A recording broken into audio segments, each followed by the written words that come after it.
Thank you so much. અને ઈશ્વર પિતાનો બહુ જ આભાર માનું છું કે પ્રભુએ આ તક આપી સિસ્ટર ઇન ક્રાઇસ્ટનો ભાગ બનવાની. અને ઈસુ બાબા તક બી આપી રહ્યા છે કે બાઇબલ સ્ટડી ગ્રુપની અંદર એક્ટિવ રહી શકાય અને પ્રભુના વચનોનો વધારે ઊંડાણપૂર્વક અભ્યાસ કરી શકાય. યસ, આપણી પાસે લિમિટેડ ટાઈમ છે, તો આપણે જાણીએ છીએ કે આપણે ગોડ્સ જજમેન્ટ પર આપણે શીખ્યા છીએ. અને આજે પણ આપણે એના જ ઉપર બાઇબલ સ્ટડી કરવાના છીએ. Let me share my screen.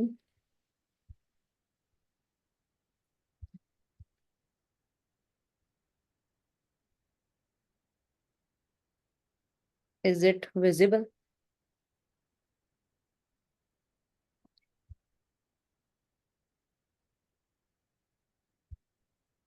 Yeah, I hope કે દેખાતું હશે.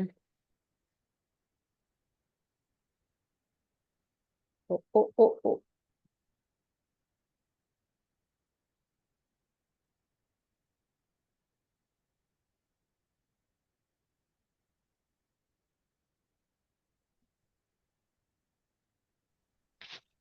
Yes, Shwetaben, we can see it. Yes, but let me check once.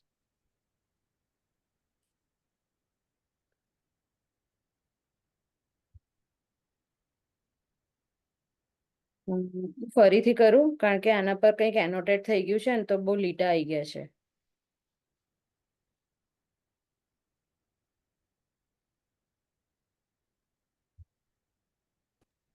Yes, sure.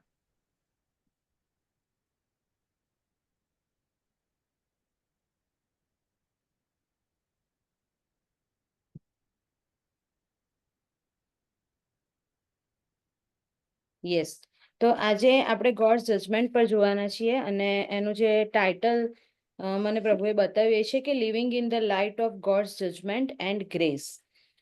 તો આ જે ટોપિક છે એ બહુ જ પાવરફુલ ટ્રુથ છે, બરાબર. અને આ બહુ મોટા પાવરફુલ ટ્રુથ પર આપણે મનન કરવા જઈ રહ્યા છીએ અને સાથે મળીને પ્રભુની દોરવણીમાં શીખવાની કોશિશ કરીશું. અને આ એક પાવરફુલ ટ્રુથ એ છે કે ગોડ્સ જજમેન્ટ ઇઝ કમિંગ. ને ઈશ્વર પિતાનો ન્યાયનો દિવસ કે ન્યાયનો સમય જે છે એ આવી રહ્યો છે. પણ એ જે સમય છે એ આવી રહ્યો છે ત્યારે આપણે એના માટે ડરી જવાની કે ગભરાઈ જવાની જરૂર નથી. પણ આ જે ન્યાયનો સંદેશ જે છે એ આપણને એ ડરાવવા માટેનો નથી. It's not a message for fear, but it's a message of grace, hope and urgency. તો આવો આપણે વચનમાં જઈએ પહેલા આપણે ટૂંકી પ્રાર્થના કરીએ. પ્રેમળ પ્રભુજી, તમારો આભાર માનું છું આ સમયના માટે પ્રભુ બાપ, કે તમારી દીકરીઓ તરીકે સાથે મળી અને અમે તમારા વચનો પર મનન કરી શકીએ.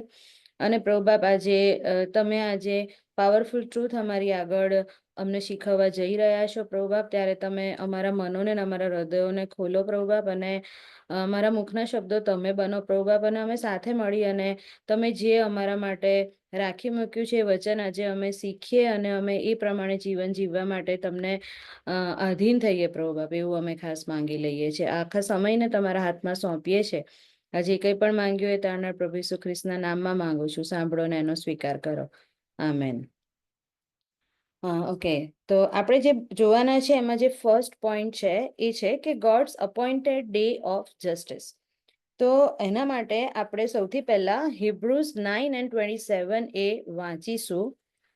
હિબ્રુઝ 9:27 હું વાંચું છું. જેમ માણસોને એક જ વાર મરવાનું અને ત્યાર પછી તેમનો ન્યાય થાય એવું નિર્માણ થયેલું છે. તો આ વચનમાં જેમ કીધું છે એમ કે માણસોને એકવાર મરવાનું અને ત્યાર પછી એમનો ન્યાય થાય એવું નિર્માણ થયેલું છે, બરાબર. એટલે એ ડિસાઇડેડ છે. જેવી રીતે રોમન્સ 14:12 પણ કીધું છે કે દરેકે દેવને પોતપોતાનો હિસાબ આપવો પડશે. એનો મતલબ એમ છે કે આ વચન આપણને એવું કહે છે કે જજમેન્ટ ઇઝ સર્ટેન.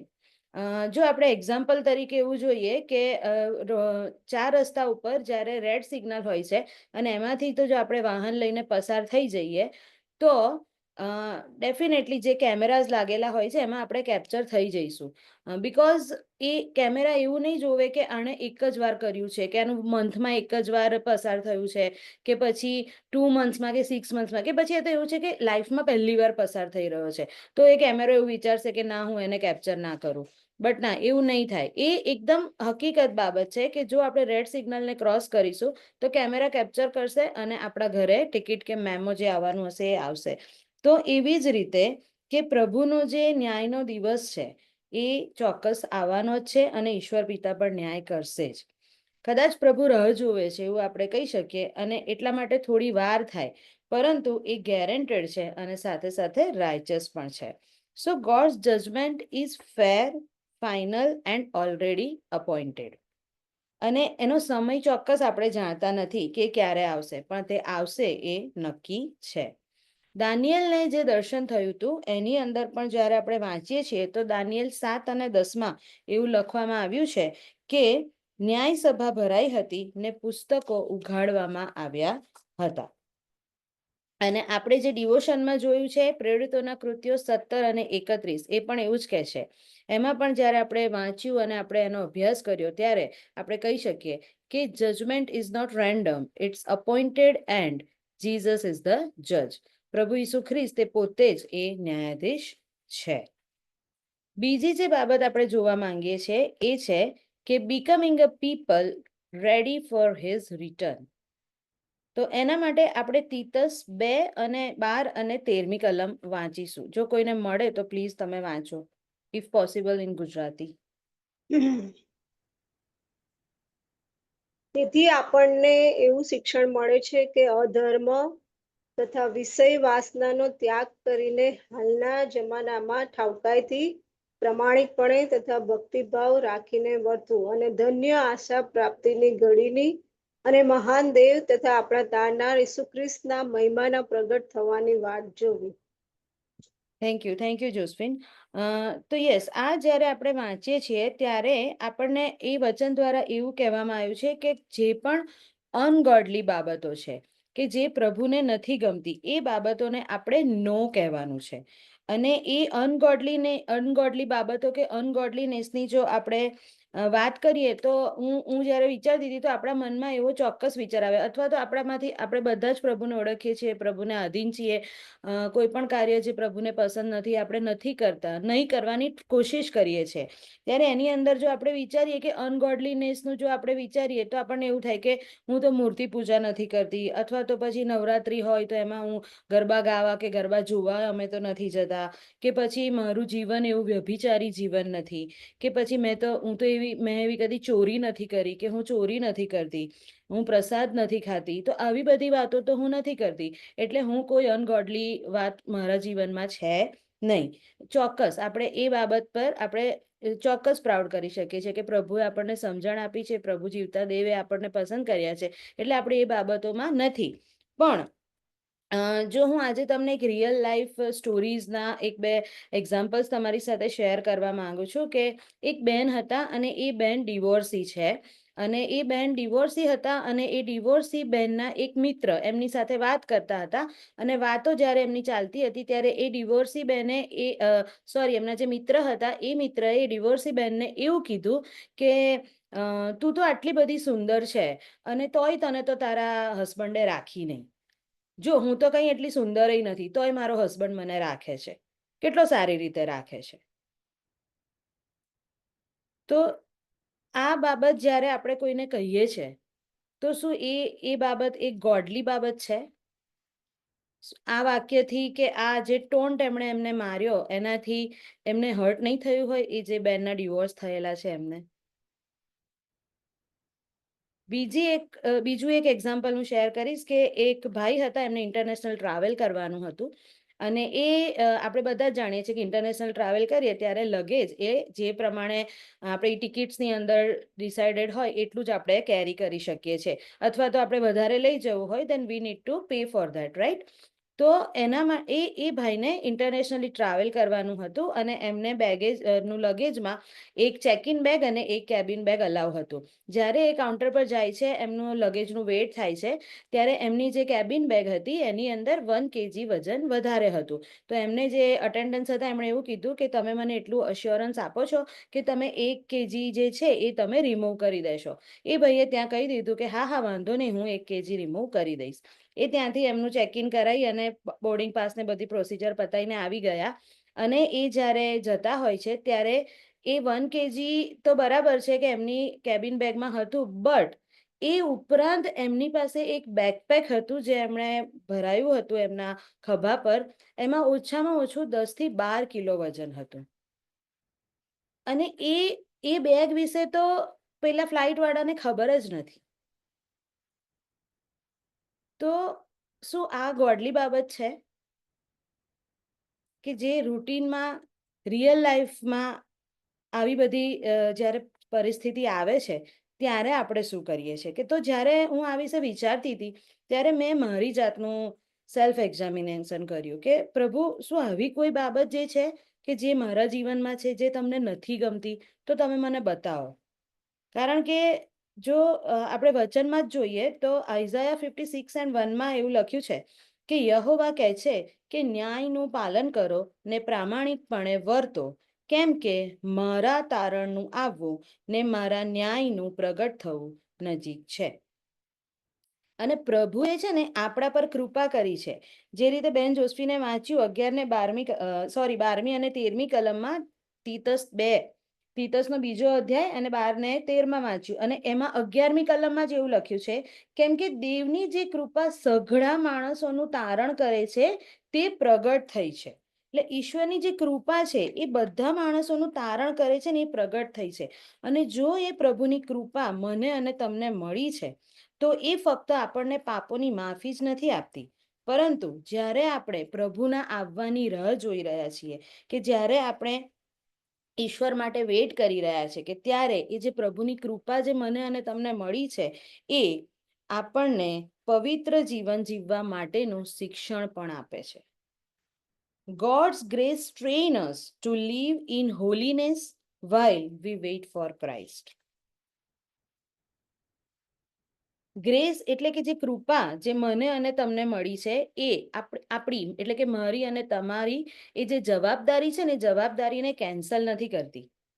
એટલે આ જે વચન જે છે એ વચન આપણને રિમાઇન્ડ કરાવે છે કે ડુ વોટ ઇઝ રાઇટ. જે પણ સાચું છે એ તમે કરો, કારણ કે for God salvation is near. બીજું એક વચન આપણે વાંચીએ કે 1 Peter 4 અને 10.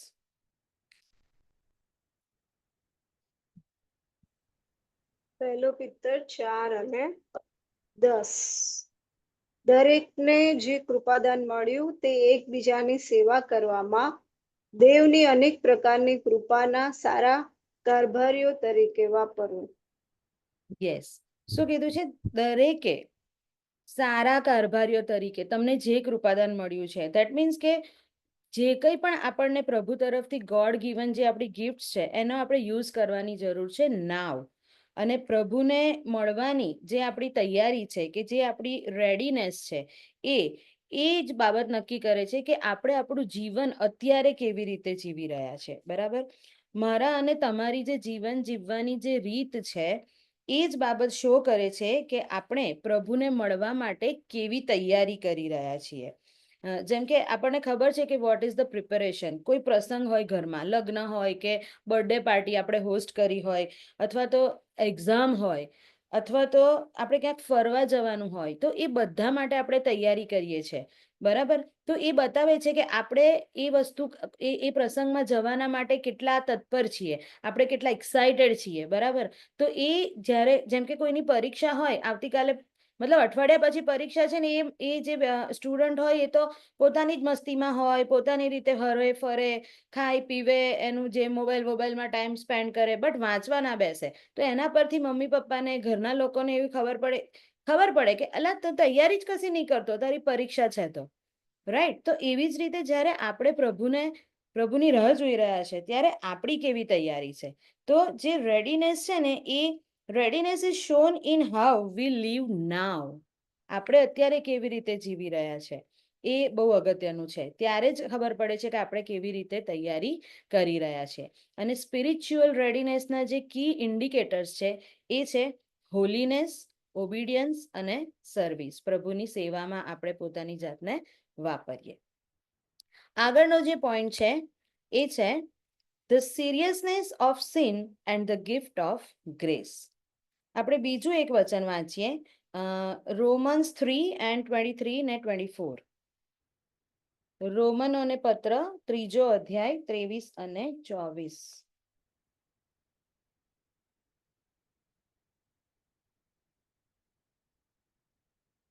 હું વાંચું છું. કારણ કે યસ, ના, નથી સંભળાયું, ફરી વાંચો. Romans 3 chapter 20 Romans chapter 3 verse 23 and 24. કારણ કે સગડાએ પાપ કર્યું છે અને દેવના મહિમા વિશે સગડા અધૂરા રહે છે, પણ Yes. ઈસુ ખ્રિસ્તથી જે ઉદ્ધાર છે તેની મારફતે દેવની કૃપાથી તેઓ વિના મૂલ્ય ન્યાયી ગણાય છે. યસ, વચન જ કહે છે કે સઘળાએ પાપ કર્યું છે અને સઘળા દેવના મહિમા વિશે અધૂરા છે. પણ આપણે ન્યાયી ક્યારે ઠરીએ છીએ કે જ્યારે પ્રભુ ઈસુ ખ્રિસ્ત મારફતે જે ઉદ્ધાર આપણને મળ્યો છે, પ્રભુ ઈસુ ખ્રિસ્ત તરફથી જે એમણે આપણા માટે વધસ્તંભ પર જે બલિદાન આપ્યું, એમનું લોહી વહેવડાવ્યું અને એમણે જ્યાં મારે હોવું જોઈતું હતું ત્યાં પ્રભુ રહ્યા, બરાબર. અને ત્યારે જ આપણે દેવની મારફતે કૃપાથી વિના મૂલ્યે ન્યાયી બનીએ છીએ, બરાબર. એટલે ઈશ્વર પિતા છે ને ક્યારેય પાપને અવગણતા નથી. sin is never negligible to God. પ્રભુ એ ક્યારેય પાપને અવગણતા નથી.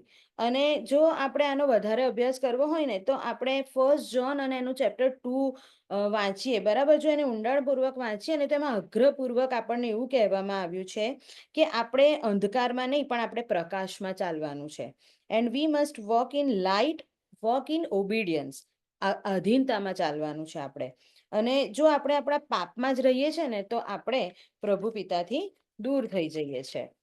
અને મને ખરેખર તમને એન્કરેજ કરવાનું મન થાય છે કે જ્યારે પણ સમય મળે ત્યારે 1 John ચેપ્ટર 2 એનો તમે અભ્યાસ કરજો, એને તમે મેડિટેટ કરજો. Coming back to Romans 3 and 23 and 24 કે sin leads us to death but Jesus took our place. જેમ મેં પહેલા જ કીધું કે જે મારા પાપોની શિક્ષા મને મળવી જોઈએ પણ એ શિક્ષા પ્રભુ ઈસુ ખ્રિસ્તે એમના માથે લઈ લીધી અને એ જ આપણી કૃપા છે. ધીસ ઇઝ ધ ગ્રેસ, બરાબર. એ જ આપણી કૃપા છે. અને આ જે આપણને પ્રાપ્ત થયેલી કૃપા એ પ્રભુ ઈસુ ખ્રિસ્તનું જે ઉદ્ધારની જે યોજના છે આપણને પ્રાપ્ત થયેલી કૃપા છે. અને આપણે જે ડિવોશનમાં પણ શીખ્યા કે આ જે ગ્રેસ આપણને મળી છે, આ જે કૃપા આપણને મળી છે એ the grace is not a licence to sin. એ પાપ કરવા માટેનું લાયસન્સ નથી, પાપ કરવાનો પરવાનો નથી, but it is a power to live for God. અને ગ્રેસ જે છે એ grace leads to transformation. Grace એ આપણું બદલાણ થવું જોઈએ. જો આપણે કૃપા પ્રાપ્ત કરી છે તો મારા અને તમારા જીવનમાં એ બદલાણ દેખાવું જોઈએ. જે 2 થેસાલોનિયન ચેપ્ટર 2 એન્ડ એની 10 to 12 જે વચન છે એમાં જે પ્રમાણે કહેવામાં આવ્યું છે, અત્યારે આપણે બધા વચન જોતા નથી કારણ કે આપણી પાસે એટલો સમય નથી, પણ જો તમને રેફરન્સ જોઈએ તો હું શેર કરીશ.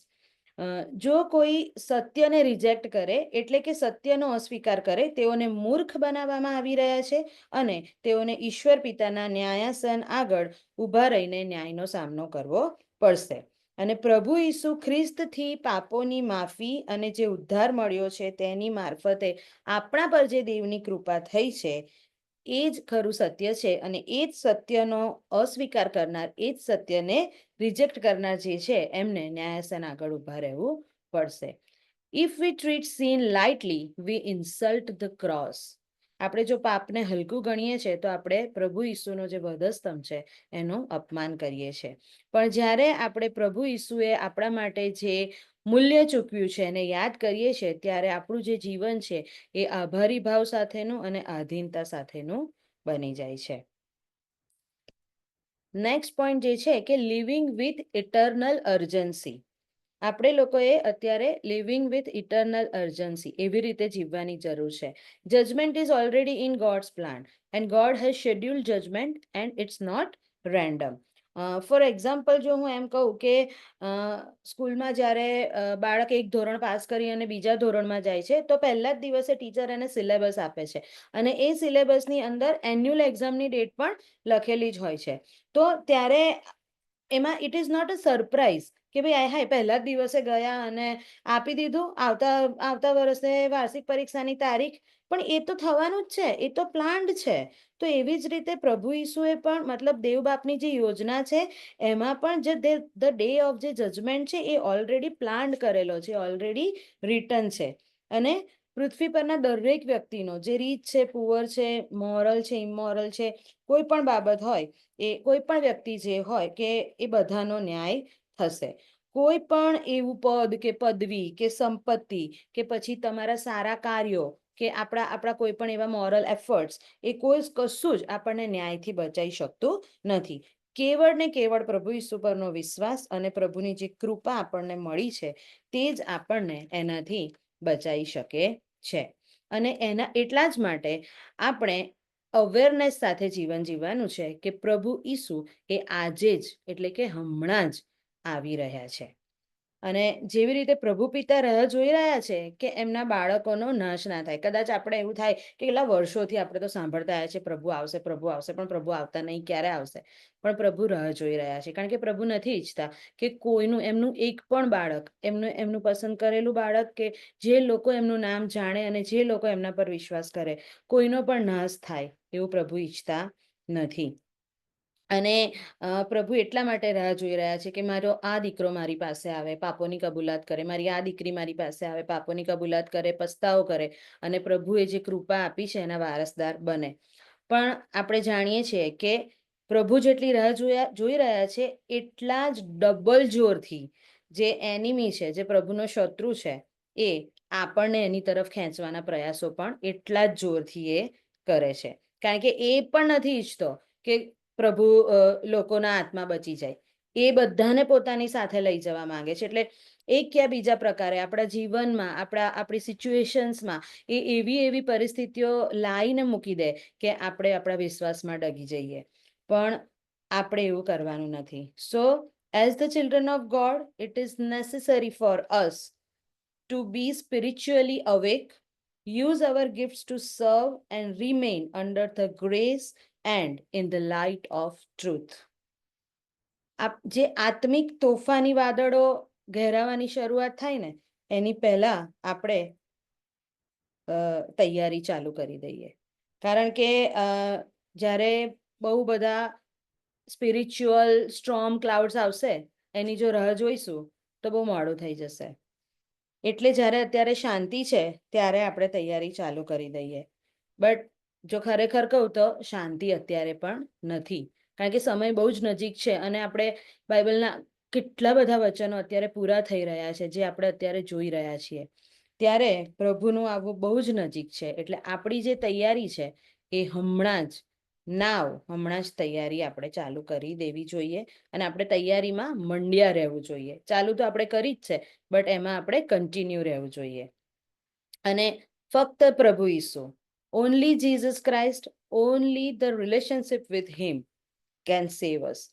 અને જે સાલ્વેશન, તારણ આપણને જે મળ્યું છે, salvation is not a reward but it is a gift, and that gift is Jesus Christ himself.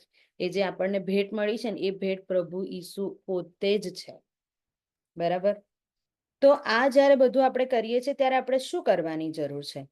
તો એના માટે we need to be a watcher.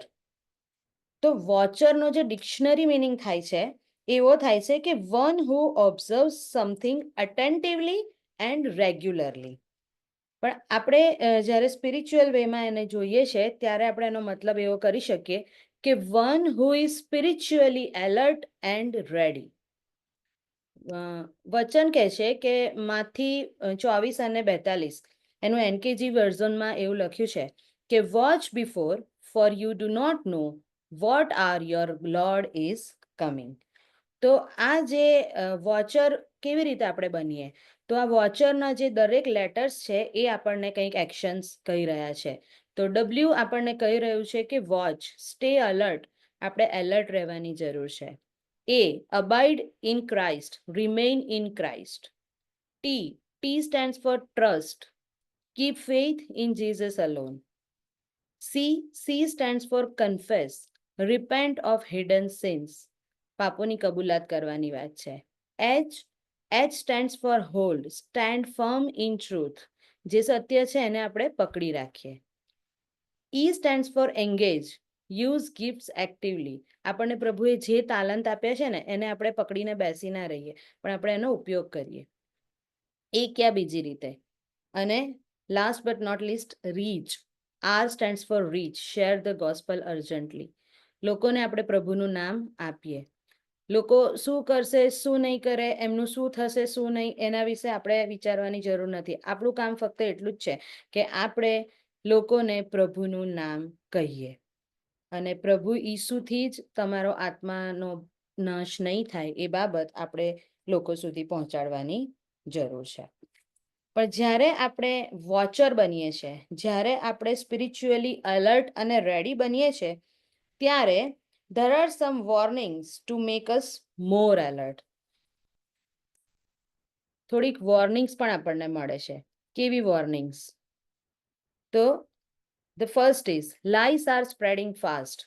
ઘણી બધી જુઠ્ઠી બાબતો, ઘણા બધી એવા બધા ફોલ્સ પ્રોફેટ્સ ને એવું ઘણું બધું આપણી આજુબાજુ આવશે, કે અથવા તો કોઈ અમુક આપણી રિયલ લાઈફ સિચ્યુએશન્સ બી એવી આવશે કે જેમાં એ બધું આપણને લલચાવશે, આપણને ટેમ્પ્ટ કરશે, પણ એનાથી આપણે વોર્ન થવાનું છે. Being spiritually lazy is risky. પ્રભુની કૃપામાં કદાચ આપણું જીવન એવું ના હોય, પણ કદાચ એવું હોય પણ કે ભાઈ આપણા રૂટીન કાર્યના લીધે કે પછી ગમે તે રીતે આપણે કદાચ સ્પિરિચ્યુઅલી લેઝીનેસમાં આવી ગયા હોઈએ, તો એ અત્યારના સમય માટે રિસ્કી છે. Feeling safe without Christ is false hope. Definitely આપણે ખ્રિસ્ત વગર, પ્રભુ ઈસુ વગર તો આપણે સેફ છીએ જ નહીં. God's plan is moving forward whether we are ready or not.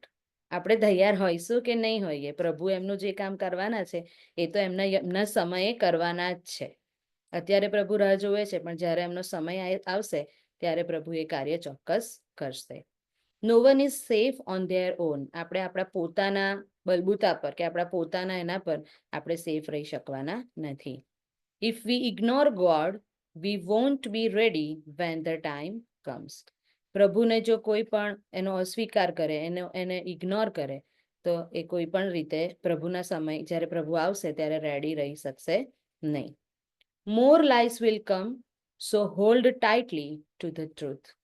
બહુ જ બધું જૂઠું એવી વાતો આવશે કે જેના પર આપણને એમ થાય કે અરે યાર, આપણે આના પર વિશ્વાસ કરી જ લઈએ. બટ એના માટે ત્યારે આપણે હોલી સ્પિરિટનું ગાઈડન્સ અને વિઝડમની બહુ જ જરૂર પડશે. સો આપણું જે રિયલ ટ્રુથ છે એને આપણે ટાઇટલી હોલ્ડ કરી રાખીએ. Going to church or being good won't save us. સારા બનીને રહીશું કે પછી રેગ્યુલર ચર્ચમાં જતા હઈશું, રેગ્યુલર આપણું રૂટીન કરતા હઈશું, એ બાબત આપણને બચાવશે નહીં. Those who reject Jesus will be separated from him forever. પ્રભુને જે નહીં સ્વીકારે, પ્રભુનો જે સ્વીકાર નહીં કરે, કદાચ આપણી આજુબાજુ એવા છે કે જે લોકો પ્રભુને નથી ઓળખતા, અથવા તો જે લોકો પ્રભુને ઓળખીને પણ નથી ઓળખતા, તો એવા લોકો પ્રભુથી દૂર ના જતા રહે. એ ફરજ પ્રભુ એ આપણી ફરજ છે કે આપણે એમને બતાવીએ કે તમે આ જે કરો છો એ તમે ના કરો, પ્રભુ પાસે પાછા આવો, કારણ કે પ્રભુ રાહ જોઈ રહ્યા છે. So these are the warnings. And now, yes, as we all know કે two eternal destinations છે, heaven or hell. There is no middle ground. કોઈ પણ એવું કોમ્પ્રોમાઇઝિંગ પ્લેસ નથી કે ભાઈ ચલો સ્વર્ગમાં નહીં અને નર્કમાંય નહીં, અહીં વચ્ચે આપણે રહીશું, એવું છે જ નહીં. બરાબર? There is no middle ground, no compromising place. તો એના માટે આપણે આપણે જે જોયું એ કે the day of judgement is coming. Definitely everything we do, speak or think will be considered. Keep our lamp filled with oil. આપણી મશાલો તૈયાર રાખીએ. મૂર્ખી કુમારિકા જેવું નહીં, પણ ડાહી કુમારિકા જેવું. And stay field with the Holi spirit. પવિત્ર આત્માથી ભરાયેલા રહીએ. Jesus is coming back like a thief in the night. ચોર ચોરી કરવા આવશે એવી રીતે પ્રભુ આવી રહ્યા છે. પ્રભુ આજે આપણને એ કહી રહ્યા છે. લેટ્સ કન્ક્લુડ કે જજમેન્ટ તો આવવાનું જ છે, એ આપણે બધા જાણીએ છીએ. આપણે અત્યારે જોયું કે judgement is real and certain, but now Grace is available, but it is for the limited time only. And we must remember that Jesus is our Savior, and this is the truth. And this truth must be reflected through our lives. પ્રભુ ઈસુ જે આપણા ઉદ્ધારક છે અને એ જે સત્ય છે એ આપણા જીવનો દ્વારા રિફ્લેક્ટ થવું જરૂરી છે. We must live ready every day. તો આવો આજે આપણે પોતાની જ જાતને પ્રશ્ન પૂછીએ કે એમ આઈ રેડી? શું હું તૈયાર છું? If Christ returned today or my life ended suddenly, would I be prepared to meet him? જો પ્રભુ ઈસુ આજે જ પાછા આવે તો શું હું ખરેખર એમને મળવાના માટે તૈયાર છું? What will Jesus find when he returns for me? What will Jesus find in my heart today? જો પ્રભુ ઈસુ મારા માટે પાછા આવે ત્યારે એમને મારા હૃદયમાં શું મળશે? કબૂલ ના કરેલું હોય એવું કોઈ પાપ? Is there any unconfessed sin? જ્યારે પ્રભુ પાછા આવે તો કદાચ એમને મારા હૃદયમાં મળે અત્યારે? કે પછી a calling I have ignored? કે પ્રભુનું કોઈક એવું તેડું છે કે જેનો મેં અસ્વીકાર કર્યો હોય, એવું મળશે પ્રભુને મારા હૃદયમાં? કે પછી એવી કોઈક આદત કે જેને મારે પ્રભુના માટે છોડવાની હોય, a habit I need to surrender, પ્રભુની આગળ મારે મૂકી દેવાની હોય.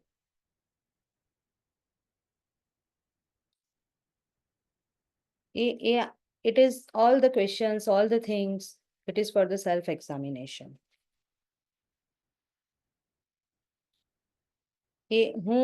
હું મારી જાતને પૂછું, આપણે બધા પોતાની જાતને પૂછીએ કે શું હું આજે પ્રભુને મળવાને માટે અને પ્રભુના ન્યાયના દિવસના માટે તૈયાર છું? કારણ કે પ્રભુ ઈસુ છે ને સંપૂર્ણ લોકો માટે નથી આવી રહ્યા, પરંતુ જે લોકો તૈયાર છે ને એમના માટે આવી રહ્યા છે. Jesus is not coming for perfect people. He is coming for prepared people.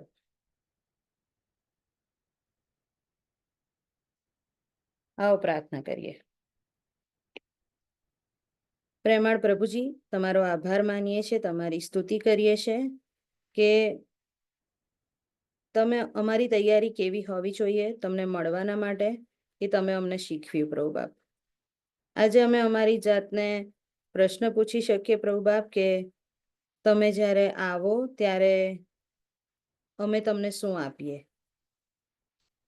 અથવા અમારે કેવા રહેવું જોઈએ, તમે શું આશા રાખો છો?